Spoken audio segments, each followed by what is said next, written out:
नमस्कार। आज मैं फिर आपके सामने अपराध की एक और घटना लेकर आया हूँ। आज के अपराध की घटना भी हालिया है, हाल फिलहाल की है। आज का प्रदेश है राजस्थान, जिला भरतपुर, थाना पहाड़ी और गांव है इखनाका। तारीख थी 7 जून 2023। 7 जून 2023 को पहाड़ी थाने पर, जहां पर इंस्पेक्टर शिव लहरी मौजूद थे, एक बुजुर्ग आदमी जिसका नाम दीनू उर्फ फज्जा था, उसने बताया कि मैं इखनाका का रहने वाला हूं और पास में ही मेरी बेटी शहनाज की शादी हुई थी और आज शहनाज को दहेज के लिए उसके पति, उसके सास ससुर और 2 नंदों ने पहले बहुत मारा पीटा, फिर उसे गोली मार दी। हम लोगों को ये सूचना दी गई कि वो छत से गिर गई है और फौरन चले आइए। जाने पर आसपास की भुनभुनाहट से ये पता लगा कि इसे गोली मारी गई है। थानाध्यक्ष मौके पर पहुंच गए। मौके पर देखा उन्होंने कि आंगन में एक सफ़ेद चादर पर एक महिला, उसके ऊपर सफ़ेद चादर उड़ाया हुआ लेटी हुई है। चादर हल्का सा हटाकर महिला कांस्टेबल ने उसको पहचानने की कोशिश की तो वो बिल्कुल सामान्य सी लग रही थी। पूछा गया कि क्या हुआ था। महिला कांस्टेबल से कहा गया कि थोड़ा ओट बनाकर आप चेक करिए कि इसे गोली कहाँ लगी है। महिला कांस्टेबल ने उसकी आड़ जैसे चादर या साड़ी लगाकर उसको देखना शुरू किया और थोड़ी देर में बाहर निकल कर कहा कि साहब इसे गोली तो लगी नहीं है, कहीं ब्लड के निशान नहीं, कहीं छेद के निशान नहीं है, कोई एंट्री एग्जिट पॉइंट नहीं है। ऐसा कैसे हो सकता है कि गोली लगे और खून बिल्कुल ना निकले। बात ये समझ में कम आ रही थी। बहरहाल शव का पंचायतनामा किया गया और उसे पोस्टमार्टम के लिए भेज दिया गया। इंस्पेक्टर शिवलाहरी ने कहा कि ठीक है, हो सकता है सिर में गोली मारी गई हो, बालों की वजह से न पता लग रहा हो और खून इत्यादि घर वालों ने साफ कर दिया हो, इसलिए पोस्टमार्टम में ही सारी बातें समझ में आएंगी।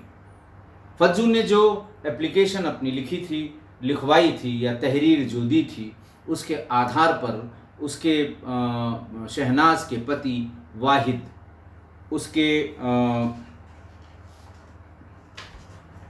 सास ससुर और उसकी 2 बहनें अरसीना और अंजीना, अरसीना की उम्र 20 साल और अंजीना की 21 साल, इन दोनों के विरुद्ध ससुर अयूब और सास आमीना, इनके विरुद्ध 304B यानी दहेज हत्या का एक मुकदमा लिख लिया गया।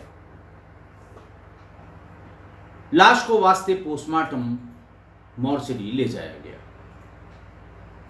ये बताया गया डॉक्टर को कि ऐसा बताया गया है कि इसे गोली मारी गई है, पंचनामा में कोई जाहिरा चोट समझ में नहीं आ रही है। ये जरूर है कि पंचनामा में सीने के पास एक जगह बैंडेड लगे हुए हैं, ऐसा लगता है कोई चोट वहां पर लगी होगी। लेकिन जब पोस्टमार्टम होकर बॉडी वापस आई और थाने को पोस्टमार्टम रिपोर्ट मिली तो सभी अचरज में आ गए। शहनाज को गोली मारी गई थी, प्रॉपर एंट्री और एग्जिट थे, खून भी बहुत गिरा होगा। तो ये समझ में नहीं आया कि आखिर खून कहाँ गया, खून आलूदा कपड़े कहाँ गए, और अगर किसी ने साफ किया है, नया कपड़ा पहनाया है, तो आखिरकार किसने किया है। इस सवाल के जवाब के लिए पुलिस ने जब घर में दबिश दी ससुराल वालों के यहाँ, तो सारे लोग ताला बंद करके फरार हो गए थे। बहरहाल परिवार की एक महिला यानी वाहिद के सबसे बड़े भाई जिनकी मृत्यु हो चुकी थी, अनवर उनका नाम था, वो उनकी पत्नी मिल गई। थाने पर लाकर पत्नी से पूरी बात पूछी गई, अनवर की पत्नी से यानी मृतका की जेठानी से। उसने पूरी बात बताई। उसने ये बताया कि इन लोगों की शादी 2016 में हुई थी। उसके बाद इनके 3 बच्चे हुए। 5 साल की बेटी अलसीजा, 3 साल का बेटा अल्फेज और 13 महीने का सबसे छोटा बेटा अवनेश। लेकिन ससुराल वाले इसको हमेशा गरीब होने का, दहेज में कम सामान लाने का और तमाम और ताने दिया करते थे। खासकर जब उसकी दोनों नंदें अंजीना और असरीना, ये दोनों जब कभी अपने ससुराल से आती थीं तो इनसे बहुत झगड़ा करती थी, शहनाज से। अनवर की पत्नी ने यह बताया कि सारा झगड़ा वो शुरू हुआ था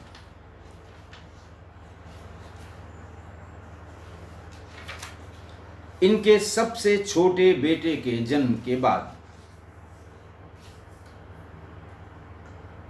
अवनेश के जन्म के बाद वाहिद ने शहनाज से कहा कि हमें अब की बार छोछक में यानी बेटे के जन्म होने पर जो उसके बेटे के नाना नानी की तरफ से या बच्चे के नाना नानी की तरफ से या बच्चे की माँ के मायके की तरफ से जो शगुन दिया जाता है, जो कुछ जो या कह सकते हैं शगुन के रूप में जो दिया जाता है, उसे छोछक कहते हैं। बोले छोछक के रूप में हमें मोटरसाइकिल चाहिए और इसके अलावा और तमाम चीज़ों की डिमांड की गई। इस बीच में जब पूछताछ हो रही थी तो मृतका शहनाज के भाई भी आ गए। उन्होंने इस बात की तस्दीक की कि जैसे ही अवनेश पैदा हुआ वैसे ही वाहिद और उसके घर वालों ने कहना शुरू किया कि इस बेटे की पैदाइश में हम छोछक अपने हिसाब से लेंगे, हमें बाइक और कुछ गहने चाहिए। भाई ने कहा, वसीम उसका नाम था शहनाज के भाई का, उसने कहा साहब इतना पैसा या इतना सामान दे पाने की हमारी हैसियत नहीं थी, लिहाजा हम नहीं दे पाए। हम जब नहीं दे पाए तो बच्चा होने की खुशी की जो पार्टी होती है, जो उत्सव मनाया जाता है, वो भी नहीं मनाया गया। उन लोगों ने नहीं मनाया और ये कहा कि जब आप छोछक नहीं दे सकते तो हमें इस बच्चे के पैदा होने की कोई खुशी नहीं है। 6 महीने बीतते बीतते एक दिन वाहिद ने शहनाज की बुरी तरह से पिटाई कर दी और ताना वही कि तुम्हारे घर वाले जो भिखमंगे हैं छोछक में हमें एक मोटरसाइकिल भी नहीं दे सके। उसके बाद बुरी तरह पिटने के बाद जान बचाकर वो अपने मायके पहुंच गई। फिर शहनाज के पिता ने समाज के 4-5 और लोगों को इकट्ठा करके इस बात की सुलह की कि नहीं, अब इसके साथ ऐसा नहीं होगा, और फिर 6 दिन बाद उसे दोबारा ससुराल ले जाकर खुद ही छोड़ दिया।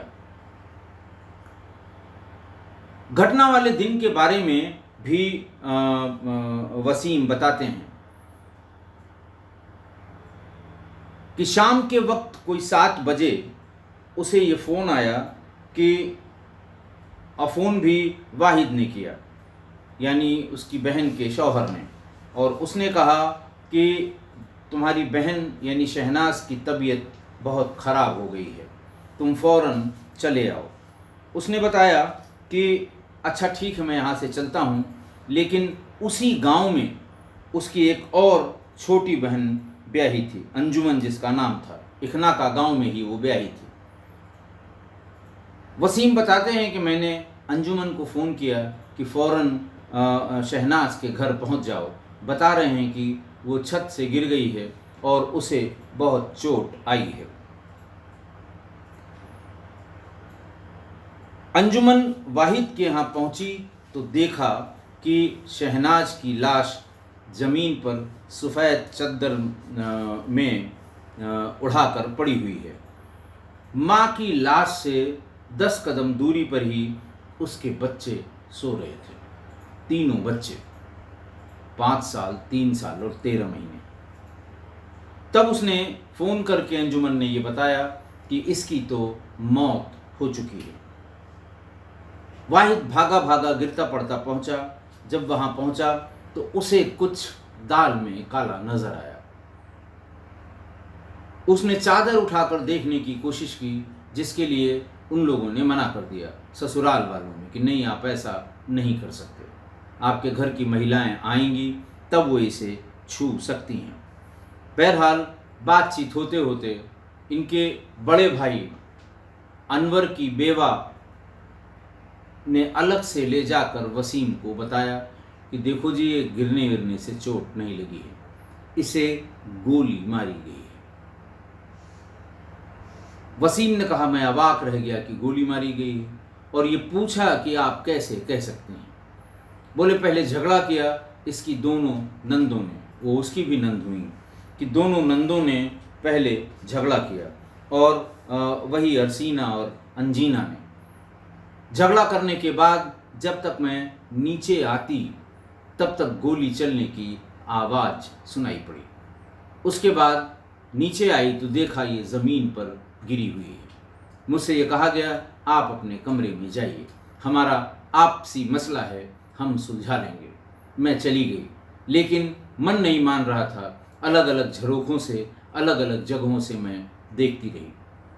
इन सब ने मिलकर उसके सारे कपड़े उतार कर उसे अच्छी तरह से नहलाया। नहलाने के बाद उसे सारे कपड़े पहनाए। सारे कपड़ों के बाद उसे अपने कंधे पर वाहिद ने रखा और अपनी बोलेरो गाड़ी में लेकर वो कहीं चला गया। वहाँ से कोई 45 मिनट बाद वो आया है। आने के बाद आंगन में एक सफ़ेद चादर बिछाकर उसके ऊपर लिटाया गया, फिर उसके ऊपर एक चादर डालकर उसे ढक दिया गया। इतना सुनते ही परेशान हो गया वसीम, शहनाज का भाई। उसने अपने पिता, भाइयों और जितने रिश्तेदार थे सबको इकट्ठा किया। सारे लोग शहनाज के घर आ गए। अब देखिए कि मारने के बाद भी वाहिद को अपनी पत्नी को गोली मारने का कोई गम नहीं था।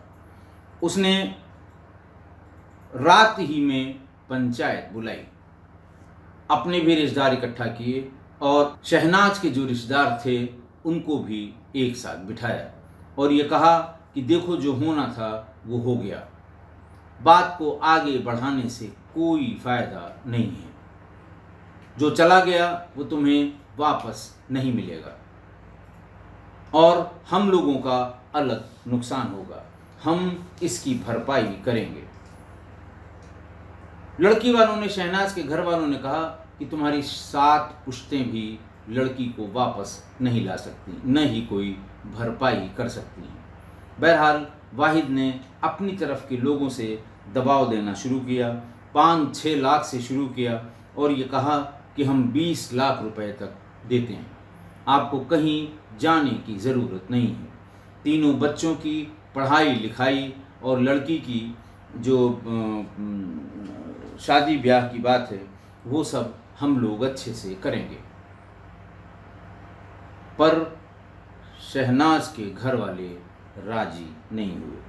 उन लोगों ने, वो 20 लाख रुपए ले भी आया और पंचायत से कहा अपने सामने 20 लाख रुपए इन्हें दे दीजिए, लेकिन रुपया लेने से साफ इनकार कर दिया वसीम और वसीम के पिता फज्जा ने। उसके बाद सुबह करीब 10 बजे, 10 से 11 के बीच में फज्जा तहरीर लिखकर थाने पर पहुंच गया। जैसे ही वाहिद को और बाकी लोगों को इस बात की खबर लगी कि वो थाने पर FIR करने गए हैं। ये सब औरतों बच्चों सहित वहाँ से भाग गए। 2 बच्चों को, यानी बीच वाली जो इसकी बच्ची थी उसको, और बेटा अल्फेज और 13 महीने की बेटी अवनेश को उसके नाना अपने साथ ले गए, लेकिन अलसीज़ा को इन्होंने नहीं छोड़ा। अलसीज़ा इनके साथ ही जहाँ भी गए होंगे अपने साथ ही ले गए।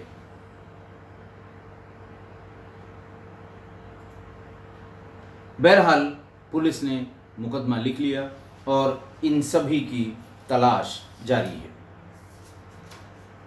आज की घटना देखिए, आज की घटना में पूरे परिवार ने मिलकर बहू को बेटा होने के बाद मिलने वाले नजराने, जिसको छोछक कहते हैं, उसके लिए प्रताड़ित किया, बेइज्जत किया और फिर गोली मार दी। 3 बच्चों के होने के बाद भी दहेज के लिए इतना जुल्म, मतलब हद है। 2 लड़के और 1 लड़की उसने उस परिवार को दे दी। हंसता खेलता अच्छा परिवार, लेकिन लालच तो लालच कि साहब छोछक में हमें ये चाहिए।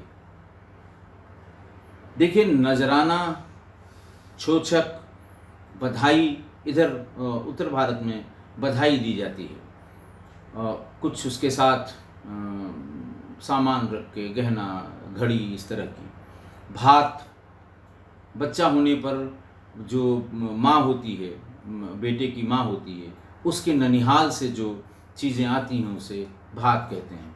उसके मायके से, यानी उसके माँ बाप जो ले आती हैं, उसे छोछक कहते हैं। कोहबर में शादी के बाद अंतिम बार विदाई से पहले दूल्हा घर के भीतर बने कोहबर में ले जाया जाता है। वहाँ पर जो लड़की के चाचा चाची, मामा मामी, ताई और मौसी, बुआ, बहनें जितनी भी हैं, जो खासकर शादीशुदा हैं, वो कुछ न कुछ तोहफा देती हैं दूल्हे को। कभी ये सोने चांदी की शक्ल में, कभी नगद पैसे की शक्ल में, घड़ी और तमाम चीज़ें उस समय दी जाती हैं। लेकिन उसके लिए भी कभी कभी इस तरह के लालची परिवार कि साहब हमें दरवाजे पर ये चाहिए, तिलक में ये चाहिए, द्वारचार में ये चाहिए, और कोहबर में हमें इतना सामान चाहिए। तो कुल मिलाकर ये सभी जो पुराने समय से जो रिवाज या रवायतें चली आ रही हैं, ये सब दहेज का ही रिफाइंड रूप हैं, जब तक कि अपनी मर्जी से लड़की वाला न दे रहा हो। अगर आप मांगेंगे तो ये सब दहेज की श्रेणी में ही आएगा। अपनी मर्जी से मायके वाले जो दे दें, और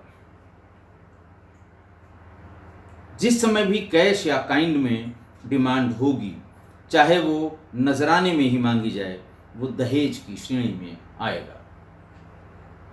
डेफिनेशन में वो दहेज ही माना जाएगा। कानूनन अगर आप बहुत चिल्ल-पों करके उसको दहेज की श्रेणी से बाहर भी निकाल दें, तो जब भी पीड़िता या उसके परिवार वाले आरोप लगाएंगे, तो ये सारी डिमांड्स दहेज की श्रेणी में ही रखी जाएंगी।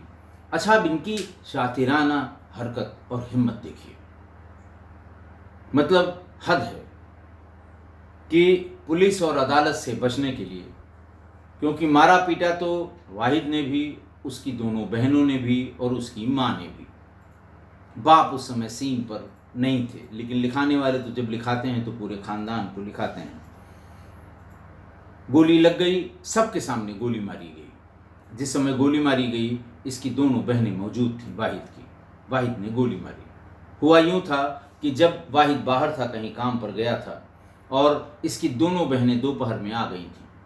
फिर उन्होंने वही कि खाना बनाओ, चाय क्यों नहीं ला रही हो, जो चूँकि पहले से नाराज़ थीं, छोछक में मोटरसाइकिल नहीं मिली थी उनके भाई को, लिहाजा वो भी भीतर से रखाए हुए थी। आते ही उन्होंने शुरू किया। शहनाज ने कहा, इतने लोगों का खाना पानी चाय आप लोगों में से कोई अगर मदद कर देगा तो छोटा नहीं हो जाएगा। आप रहम करिए, हमारा बेटा अभी 12-13 महीने का है, लेकिन इस पर उसका गिरेबां पकड़कर या उसका बाल पकड़कर उसे काफ़ी मारा पीटा। तुम्हारी हिम्मत कैसे पड़ी मुझसे काम के लिए कहने की। बहरहाल उनके सामने गोली मारी गई। पूरे कपड़े में खून हो गया, सीने पे गोली मारी गई थी।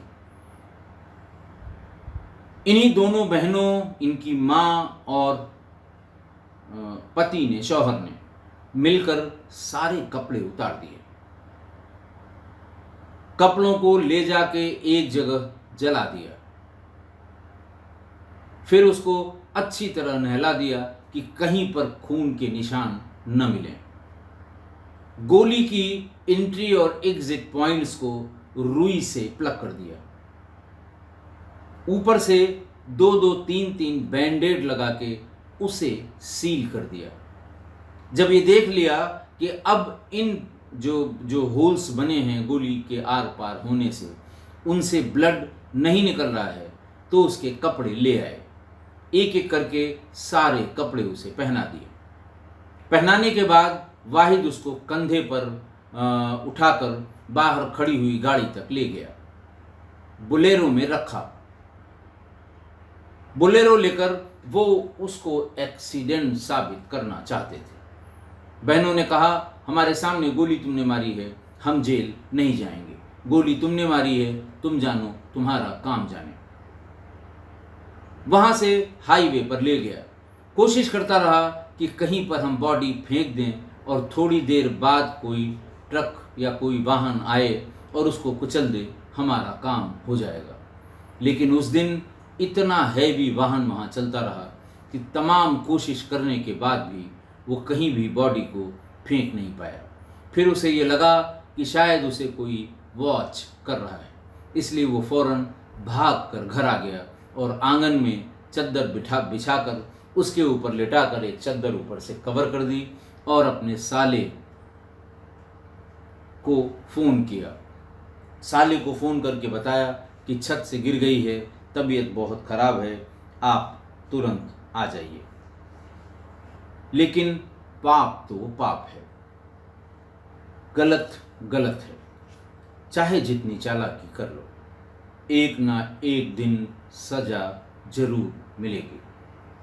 वैसे तो कानून से सज़ा मिलेगी, नहीं अगर कानून सज़ा दे पाया तो ऊपर वाले की अदालत बहुत बड़ी है, सज़ा तो मिलेगी ही। मैं किस्सागोई परिवार से यही कहूँगा कि जब भी शादी होकर बहू घर आए तो उसे बेटी की तरह रखिए, और जो मिलना जुलना था आपको, वो तो लड़की वालों ने शादी के वक्त अपनी जितनी उनकी क्षमता है उससे अधिक ही दिया होगा। कोई माँ बाप ऐसे नहीं हैं जो शादी करने के बाद बेटी को देने लेने में कोई कोताही करते हैं। जितना उनकी सामर्थ्य होती है वो सब कुछ देते हैं, इसलिए आप कोई लालच न करिए। अब एक बार शादी करके ले आए, संबंध हो गया, बहू हो गई, तो फिर मांगने का कोई औचित्य नहीं है। आप कुछ भी बहाना करके मत मांगिए कि नहीं साहब हम दहेज तो नहीं मांग रहे हैं, लेकिन अगर ऐसा हो जाता तो बड़ा अच्छा था। वो सब दहेज ही है, मत मांगिए, क्यों मांगते हैं। और मायके वालों की श्रद्धा है, और छोछक तो खासकर मायके वालों की ही श्रद्धा है, वो उनका प्रेम है, उसमें आप मांग के उसे मिट्टी मत करिए। आपने मांग लिया, वो मिट्टी हो गया, तो लिहाजा ऐसा कुछ मत करिए कि आपको वही सब जलालत झेलनी पड़े जो आज की घटना में हुई है। अच्छा, एक भ्रांति लोगों के दिमाग में है कि छोछक आखिर क्या है, भात आखिर क्या है। ब्याहता पुत्री के पुत्र होने पर उस बच्चे के लिए ननिहाल पक्ष की ओर से कपड़े, गहने, रुपए आदि भेंट किए जाते हैं। और इसी अवसर पर या इसी छोछक में लड़की, दामाद तथा ससुराल के अन्य मान्य लोगों के लिए भी कपड़े और पैसे भेंट में दिए जाते हैं और समाज की इसी परंपरा को छोछक कहते हैं। ये परंपरा बच्चे के नामकरण वाले दिन पूरी की जाती है। अधिकांश घरों में संतान चाहे पुत्र हो या पुत्री हो, पुत्री की माता के मायके वाले छोछक अवश्य देते हैं। पुत्री के बेटे या बेटी के विवाह के समय में भी ननिहाल पक्ष की ओर से ये रस्म निभाई जाती है। इसे भात देना कहते हैं। पुराने लोग यानी जो परंपराओं का पालन करते हैं, सामाजिक परंपराओं का, वो इसे जानते जरूर होंगे। और इसका उल्लेख बहुत पुराणों में भी है। कहा यह जाता है कि पुरुष प्रधान देश में पहले से ही बेटी के लिए कोई हिस्से की वजह नहीं थी या हिस्से का कोई कहीं पर कोई प्राविधान नहीं था। लेकिन ये कहा जाता था कि अगर बच्ची की शादी नहीं हुई है तो शादी के समय उसे जो अंश दिया जाए वो ये माना जाए कि पिता की संपत्ति का ये अंश है। कहा तो ये भी गया है कि जो भाई बहन के विवाह के लिए अपने धन का चौथा भाग नहीं देते हैं वो पतित होते हैं, वो गिरे हुए लोग होते हैं, क्योंकि आप अपने पिता की संपत्ति के पूरे मालिक हैं। अगर 4 भाई हैं तो चारों को अपनी अपनी संपत्ति में से या अपनी अपनी कमाई में से या अपने अपने सामर्थ्य में से 1/4 अपनी बहन को देना होगा शादी में। और छोछक के लिए कहते हैं, एक मनुस्मृति में एक लाइन लिखी हुई है, यथैवात्मा तथा पुत्र पुत्रेण दुहिता समान। कहते हैं जैसे आत्मा और पुत्र समान हैं वैसे ही पुत्र और पुत्री समान हैं। दूसरी व्यवस्था उसमें ये बताई गई है कि पिता की संपत्ति के विभाजन का पुत्रों की ही तरह पुत्री को भी हिस्सा मिलना चाहिए। तो ऐसा नहीं है कि ये कोई नई प्रथा है या कुप्रथा है, ये एक सामाजिक प्रथा है जो ज़माने से चलती चली आ रही है। लेकिन आप जब भी मांग लेंगे, मुंह खोल देंगे, अपनी लालच दिखा देंगे, ये सब कुछ मिट्टी के बराबर हो जाएगा। और अगर आप फंसेंगे तो आपका ये मांगा हुआ दहेज की श्रेणी में आएगा। और कानूनन दहेज हत्या या दहेज के लिए प्रताड़ना के लिए जो भी सुसंगत धाराएं हैं उनमें आपको जेल यात्रा करनी होगी। आशा है आप मेरी इस बात से सहमत होंगे। आज के लिए इतना ही। बहुत बहुत धन्यवाद।